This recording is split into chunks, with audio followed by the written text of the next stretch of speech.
अस्सलाम वालेकुम एवरीवन। तो कैसे हैं आप लोग? अल्हम्दुलिल्लाह से बिल्कुल ठीक होंगे। मेरा नाम मोहम्मद साजिद अली।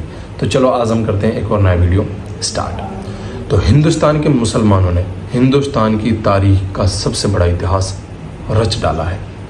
हिंदुस्तान के अंदर सबसे बड़ी तिरंगा रैली निकाल कर, आखिरकार ये रैली निकाली क्यों जा रही है, ये लोग मुंबई क्यों जा रहे हैं, इतना बड़ा लश्कर लेकर इम्तियाज़ जलील कैसे पहुंच रहे हैं मुंबई, और इतने सारे लोगों को उन्होंने कैसे किया इकट्ठा, अब इनका मकसद क्या है, ये लोग चाहते क्या हैं। तो ये बहुत सारे सवाल हैं जो सबके जहन में आ रहे हैं और इन सवालों का जवाब हम देंगे इस वीडियो के अंदर। तो बिना देरी किए करते हैं स्टार्ट। औरंगाबाद से इम्तियाज़ जलील मुसलमानों का एक लश्कर लेकर, एक तिरंगा रैली लेकर के पहुंच चुके हैं मुंबई। एंड उस रैली में पूरे हिंदुस्तान से, हर जगह से मुसलमान आए हैं। उन्होंने इसके अंदर जो है अपना अपना समर्थन दिया है, और इसको इकट्ठा करने के लिए, इन सबको बुलाने के लिए इम्तियाज़ जलील ने ना कोई लालच दिया है किसी को, ना किसी को कोई नोटिफिकेशन दिया है, और ना ही लोगों को चुन चुन करके बुलाया है और उनके पास गए हैं कि आप लोगों को इस रैली में चलना है। ये सारे के सारे लोग अपनी मर्जी से, अपने खर्चे पर, अपना ही सब कुछ लिए पहुंच गए सिर्फ एक इशारे पर इम्तियाज़ जलील के साथ मुंबई। अब आते हैं इसकी रीज़न्स के पीछे कि आखिरकार ये लोग जा क्यों रहे हैं। तो इसके पीछे इनकी 4 मांगें हैं। उन 4 मांगों को पूरा कराने के लिए ये लोग पहुंच रहे हैं मुंबई। तो इन लोगों के लिए हम सबको भी दुआ करनी है, इंशाल्लाह से इन लोगों का साथ देना है मिल करके। तो सबसे पहला जो रीज़न है वो है कि किसी धर्म गुरु ने, जिसका नाम है रामगिरी महाराज, ये जब अपने धर्म के बयानात कर रहे थे और लोगों को बता रहे थे अपने धर्म के बारे में, तो इनको इतने तक तो सब्र नहीं आता, इनकी खुजली रहती है कि मुसलमानों के खिलाफ कुछ ना कुछ बोल करके जाएं। तो इन्होंने इसी बीच इस्लाम के ऊपर एक टिप्पणी की और उसी के अंदर हुजूर पाक सल्लल्लाहु अलैहि वसल्लम की शान में इन्होंने कुछ गलत अल्फाज कहे, जिसके बाद इनके ऊपर 60 FIRs दर्ज की गई। लेकिन उसके बाद भी पुलिस ने ना इन पर कोई कार्रवाई की, ना इनको किसी भी तरीके से ये सब कुछ करने से रोकने के लिए मना किया गया। साथ ही इनको एक अच्छी खासी सिक्योरिटी दी गई और इनको हर तरीके से महफूज करके सेफ्टी के साथ रखा गया। तो इम्तियाज़ जलील ने भी इनके ख़िलाफ़ FIR की थी और पुलिस से कहा था कि अगर इनके ख़िलाफ़ एक्शन लिया जाता है तो ठीक है, अगर नहीं लिया जाता है तो हम पहुँचेंगे मुंबई।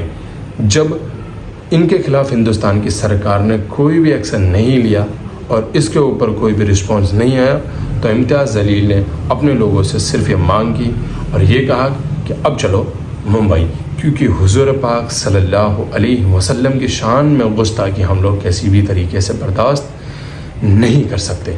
तो पूरे हिंदुस्तान से और औरंगाबाद से मुसलमानों की एक बड़ी तादाद निकली जो इम्तियाज़ जलील के साथ जुड़ी, और साथ जुड़कर ये लोग पहुंच गए मुंबई। तो सबसे पहला रीज़न इनका यही है, या बोलें कि हम मुसलमानों का, हमारा यही है कि हर गुस्ताख नबी को जो है सज़ा दी जाए, और हर गुस्ताख नबी को ऐसी सज़ा दी जाए कि वो आगे से ऐसी गलती करने के बारे में भी ना सोचे।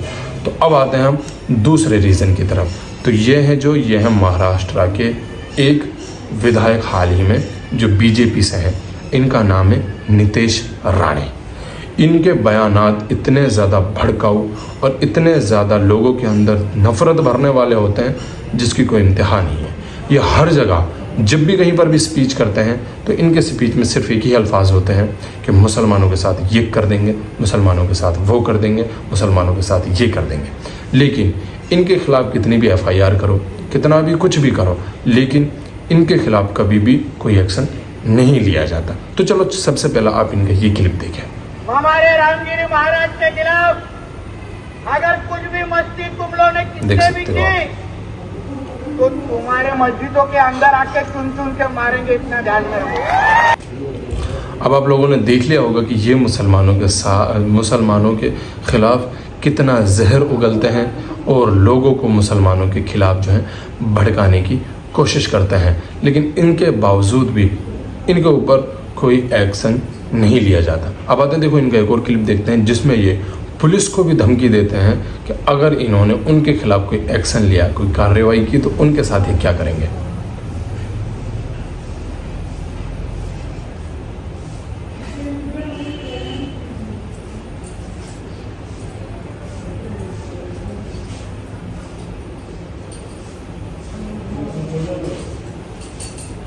ये सारी चीज़ें देख करके आपको समझ में आ चुकी होगी कि ये पूरी की पूरी जो है इन लोगों की तानाशाही चल रही है। तो सबसे पहला जो रीज़न है वो यही है कि रामगिरी महाराज और नितेश राणे जैसे ख़राब लोगों को इस समाज के अंदर से निकाल कर इन्हें सजा दी जाए, ताकि आगे से कोई भी ऐसा कदम बिल्कुल भी ना उठाए। तो चलो अब हम बात करते हैं सेकंड रीज़न की तरफ। इस रैली का जो दूसरा और सबसे बड़ा रीज़न है वो है ये शख्स, इसका नाम है नितेश राणे एंड ये महाराष्ट्र से हाल ही में जो है विधायक हैं। तो ये दूसरा सबसे बड़ा रीज़न क्यों है, आप इसको समझ जाओगे इनकी ये वीडियो देखने के बाद।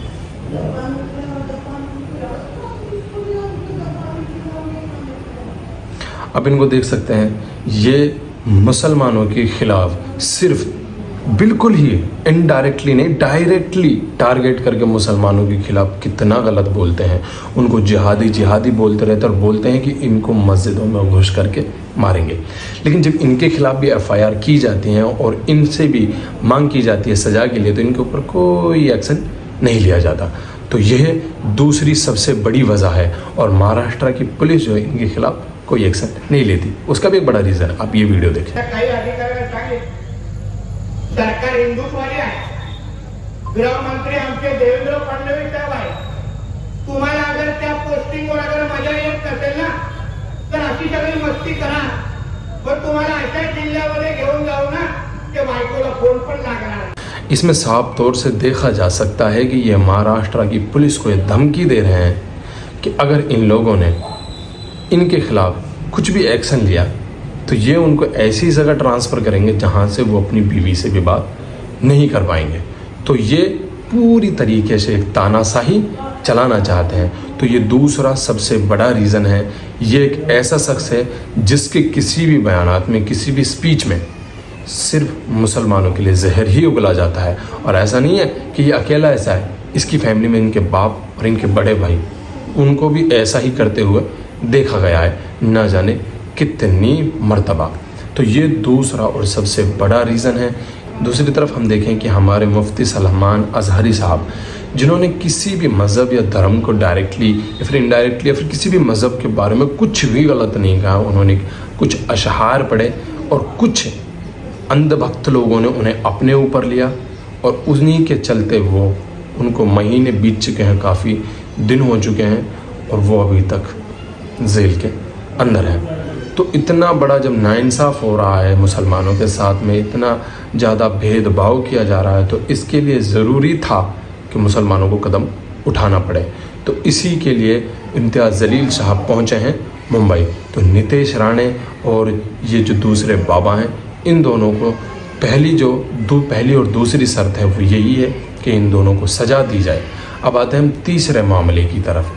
तीसरा मामला क्या है? तीसरे में इम्तियाज़ जलील का कहना है कि पूरे महाराष्ट्र में एक ऐसा कानून बनाया जाए जिसके चलते ना कोई हिंदू ना कोई मुसलमान या फिर किसी भी धर्म का कोई भी आदमी किसी भी मज़हब के खिलाफ कुछ नहीं बोलेगा। अगर कोई बोलता है, कोई टिप्पणी करता है, तो उसके लिए उसके ऊपर सख्त एक्शन लिए जाएंगे और उसको इस चीज़ की सज़ा दी जाएगी, जो कि मेरे ख़्याल से बिल्कुल सही है। क्योंकि आजकल ना जाने कितने घटिया और घटिया तरीन लोग हैं जो आ जाते हैं निकल करके और मुसलमानों के खिलाफ जो है टिप्पणियाँ करना शुरू कर देते हैं। और इन लोगों के ऊपर ना कोई एक्शन होता है, ना कोई एफआईआर होती है और ना कुछ इनका किया जाता है। और इसी के चलते ये चीज़ इतनी बढ़ चुकी है कि कोई भी भड़वा आता है मुंह उठा करके और मुसलमानों के खिलाफ कुछ ना कुछ बोलना शुरू कर देता है। और कुछ अंधभक्त लोगों का एक कम्युनिटी उसको वाह वाह कर करके चढ़ाती रहती है। तो ऐसे लोगों के खिलाफ सख्त से सख्त एक्शन लिए जाने चाहिए। और मैं भी यही चाहता हूँ कि ये कानून जो है सिर्फ महाराष्ट्र में नहीं बल्कि पूरे हिंदुस्तान में लागू होना चाहिए। तो चलो अब हम करते हैं इसी के साथ में चौथे रीज़न जो है उसके बारे में बात। एंड चौथी मांग जो है वो खुद हम इम्तियाज़ जलील की ज़ुबान से सुन लेते हैं। तो चलो स्टार्ट करते हैं और देखते हैं उनका ये वीडियो। इम्तियाज़ जलील मुंबई की ओर कूच कर रहे हैं हमारे साथ। खुद इम्तियाज़ जलील है, उन पर कुछ रामगिरी महाराज ने आरोप लगा, उन पर बात करते हैं। इम्तियाज़ जी, आपसे जानना चाहेंगे, आप जब कूच कर रहे हैं मुंबई की ओर, तब रामगिरी महाराज का बयान आया है कि आप जो है सियासत कर रहे हैं, विधायक आपको बनना है, लोकसभा चुनाव हार गए, अब विधायक बनना चाहते हैं, इसीलिए आप मोर्चा लेकर निकले। देखिए, ऐसी लोकसभा की और विधानसभा की कितनी सीटें कुर्बान है, ठोकर मारते हैं हम ऐसी सीटों के ऊपर। अगर हमारे नबी करीम सल्लल्लाहु अलैहि वसल्लम के खिलाफ अगर कोई गुस्ताखी करता है, बिल्कुल सही तो है। ऐसी इतनी हल्की राजनीति करने वाला शख्स इम्तियाज़ जलील नहीं है।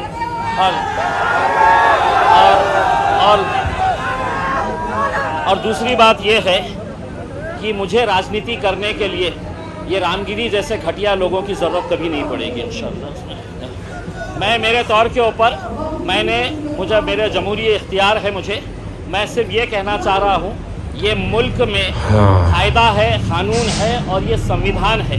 अगर ये संविधान के हिसाब से मुल्क नहीं चलेगा तो ऐसे रामगिरी जैसे गुंडे मवालियों के हिसाब से तो देश चल नहीं सकता है, राणे जैसे गुंडे मवालियों के हिसाब से देश चल नहीं सकता है। इसमें मैंने सरकार को वक्त दिया था, टाइम दिया था कि आप इनके ऊपर कार्रवाई करो करके, और उनको एक चेतावनी दे रहा हूँ, अगर ज़बान इनके मुंह में है तो उससे बहुत खूबसूरत ज़बान मेरे मुंह में भी है। जिस दिन मैं इस्तेमाल करूँगा, जिस दिन मैं खोलूँगा अपनी ज़बान, तो कोई इनके पास अधिकार नहीं रहेगा मेरे खिलाफ भी कार्रवाई करने के लिए, क्योंकि कायदा कानून सबके लिए बराबर है। उनके लिए कायदा अलग नहीं हो सकता है और मेरे लिए अलग नहीं हो सकता है। इसलिए अगर रामगिरी ये कह रहा है कि मैं राजनीति कर रहा हूँ, तो मैं रामगिरी को सिर्फ इतना कहूँगा कि रामगिरी, तेरे से बोलने तो लगाए थे सरकार ने, तू अपनी जान बचा के रख, क्योंकि यही सरकार तेरी जान के पीछे भी पड़ सकती है और ठिकड़ा हमारे ऊपर फोड़ सकती है। तो तू जब तक जिंदा है उस खौफ में जी कि तेरे अतराफ में जो लोग हैं कब तेरा गेम बजा देंगे, समझ में नहीं आएगा तुझे। और ये भी कह रहे हैं कि आप जो है राजनीतिक रोटियां सेक रहे हैं इस रैली के बहाने। देखिए, मैंने आपके सवाल का जवाब मैंने इस हिसाब से दे दिया है। ऐसे 50 ओहदे जो है वो हम ठुकराएंगे, हम ठोकर मारते हैं साहब ऐसी सियासत के ऊपर, जहाँ पे आप खुलेआम हमारी ज़िंदगी से भी अजीम है, जिन्हें हम अपनी ज़िंदगी से भी ज़्यादा मोहब्बत करते हैं, हमारे पैगंबर सल्लल्लाहु अलैहि वसल्लम, हाँ, अगर उनके ख़िलाफ़ आप बोलेंगे और मैंने दूसरे राजनीतिक पार्टियों की तरह, नेताओं की तरह घर में बैठा रहूं और सिर्फ निवेदन देता रहूं, तो ये नहीं। मैंने भी बहुत निवेदन दिया। अब मैंने सरकार को कहा कि एक मर्तबा अगर तुम देखना चाहते हैं कि मेरी भी ताकत क्या है, तो अल्हम्दुलिल्लाह ये देख लीजिएगा कि महंत रामगिरी ने यह भी कहा कि विचारों का खंडन विचारों से होना चाहिए, ऐसी रैली नहीं निकालनी चाहिए थी आपको। मैं ये रामगिरी को ये कहना चाहता हूँ, जब तेरे प्रवचन के अंदर लोग सुनने के लिए आते हैं तो तेरे धर्म के बारे में अच्छा क्या है ये बता।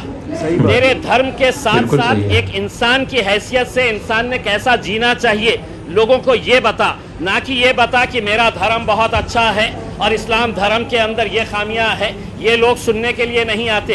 तेरे जैसे किराए के टट्टू सरकार के इशारों के ऊपर नाचते हैं। भगवा चोला पहन के कोई भी अपने आप को संत और महंत कह नहीं सकता है। एक दौर था कि जब आसाराम बापू के कदमों के ऊपर ये सभी लोग पड़े रहते थे। आज आसाराम बापू जेल में पड़ा हुआ है। रामगिरी, तेरा भी वक्त आएगा। आप कह रहे हैं रामगिरी महाराज का वक्त आएगा। उन्होंने एक और चीज़ कही है कि मैंने जो कहा था उसमें गलत कुछ भी नहीं है। तो मैं उसको चुनौती देता हूँ कि तू वक्त दे, तेरे वक्त के हिसाब से हम आएंगे और हमारे साथ बैठ के चर्चा कर। तेरे जैसे लोग आधी अधूरी जानकारी हासिल करके सिर्फ तेरे को मुख्यमंत्री ने, उप मुख्यमंत्री ने और सरकार ने कहा कि जा तू इस्लाम के बारे में बोल, तू पैगंबर के बारे में बोल, हम तेरी रक्षा बढ़ाएंगे करके। और अब मैं वो रामगिरी को ये कहना चाहता हूँ कि मुख्यमंत्री साहब, इसकी जान बचाइए, इसको Z+ सिक्योरिटी दीजिए, वरना रात में गलती से इसके कमरे में बिल्ली भी घुस आएगी ना तो ये डर के उठ जाएगा कि कौन आया है करके। कह रहे हैं कि मैं संत हूँ, संतों का काम होता है सत्य बोलना, मैंने सत्य ही कहा है। ये संत आजकल मार्केट में, सही है, बिल्कुल सही है भाई। ऐसे संत मार्केट में हर गली के अंदर घूम रहे हैं, भगवा चोला पहनते हैं, अपने आप को संत कहते हैं, महात्मा कहते हैं। असल में ये पैसा कमाने का धंधा ये लोगों ने बना लिए है करके, इनके पास कोई जानकारी नहीं है। अपने धर्म के बारे में बात करो, अपने मजहब के अंदर। तो अब आपकी सारी चीज़ें जो है समझ में आ चुकी होंगी एंड पता चल गया होगा कि आखिरकार क्या रीज़न है एंड इसके लिए हम सब मुसलमानों को मिलकर आवाज़ उठाने की ज़रूरत है। तो बाकी मिलते रहेंगे इंशाल्लाह। एंड मेवात के मुसलमानों से मैं अपील करता हूँ कि मेवात में जो इलेक्शन हो रहे हैं उनमें भी आप लोगों को लीडर्स जो है ध्यान से चुनने हैं, बिल्कुल इम्तियाज़ अली जैसे, क्योंकि आपको पता रहना चाहिए कि कौन लोग आपके जो है कौम के लिए, आपके हक़ के लिए आवाज़ उठा सकते हैं। तो आपको बिल्कुल एहतियाती से और सोच समझ करके अपनी वोट करनी है, ठीक है। बाकी मिलते रहेंगे इंशाल्लाह नई वीडियो के साथ में। जज़ाकल्लाह खैर।